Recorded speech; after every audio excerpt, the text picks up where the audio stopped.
మహారాష్ట్ర వైద్యురాలి వ్యవహారంలో పొలిటికల్ మంటలు రేపుతున్నాయి.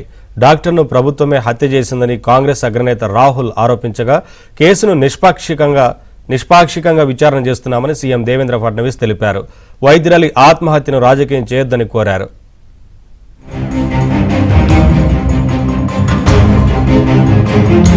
మహారాష్ట్రలో సతారా జిల్లాలో డాక్టర్ సూసైడ్ ఘటనపై రాజకీయ దుమారం రేగుతోంది.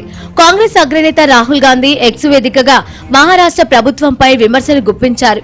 అధికారులే నేరస్తులను రక్షిస్తుంటే బాధితులు న్యాయాన్ని ఎలా ఆశిస్తారని అసహనం వ్యక్తం చేశారు.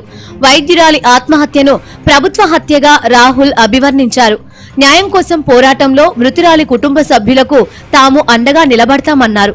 వైద్య పరీక్షలకు తీసుకురాకుండానే నిందితులకు ఫిట్నెస్ సర్టిఫికెట్లు జారీ చేయాలంటూ ఎంపీ, పోలీసులు, అధికారులు వైద్యురాలిని బెదిరించారు.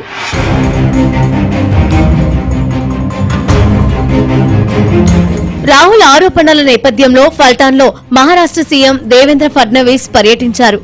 ఆత్మహత్య చేసుకున్న బాధితురాలికి న్యాయం జరిగేంత వరకు తాను విశ్రమించబోనన్నారు. మాజీ ఎంపీ రంజిత్ నాయక్ నింబాల్కర్, ఎమ్మెల్యే సచిన్ పాటిల్ పేర్లు కేసుతో ముడిపడి ఉన్నాయన్నారు. డాక్టర్ మృతి కేసును రాజకీయం చేసే ప్రయత్నాలను సహించబోనన్నారు. लेकिन आजकल राहुल गांधी और उनकी पार्टी के लोग ये इस प्रकार की संवेदनशील घटनाओं में पर भी अपनी रोटियां सेकना नहीं भूलते. మరోవైపు వైద్యురాలి ఆత్మహత్యకు కారణమైన నిందితుడు ప్రశాంత్ బంకర్ కుటుంబ సభ్యులు సంచలన విషయాలు బయటపెట్టారు. 2 నెలల క్రితం ప్రశాంత్ బంకర్ కు డెంగ్యూ రావడంతో వైద్యురాలు పనిచేసే ఆసుపత్రిలో చేరినట్లు చెబుతున్నారు.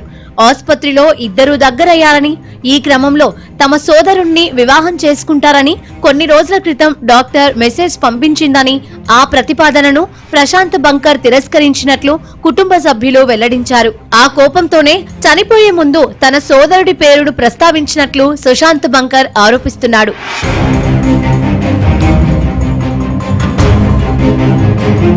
ఓ కేసు విషయంలో మరణించిన వైద్యురాలిపై బీజేపీ మాజీ ఎంపీ రంజిత్ నాయక్ నింబాల్కర్ ఒత్తిడి తీసుకొచ్చారని శివసేన యూబీటీ నేత అంబాదాస్ తాన్వే ఆరోపించారు. అయితే దీనిపై స్పందించిన నింబాల్కర్ తనపై వస్తున్న ఆరోపణల్లో నిజం లేదని, కావాలనే తనను కేసులో ఇరికిస్తున్నారన్నారు. అయితే సీఎం దేవేంద్ర ఫడ్నవీస్ సైతం నింబాల్కర్ పేరును చెప్పడంతో ఇప్పుడు మాజీ ఎంపీ వ్యవహారం కేసులో కీలకంగా మారనుంది.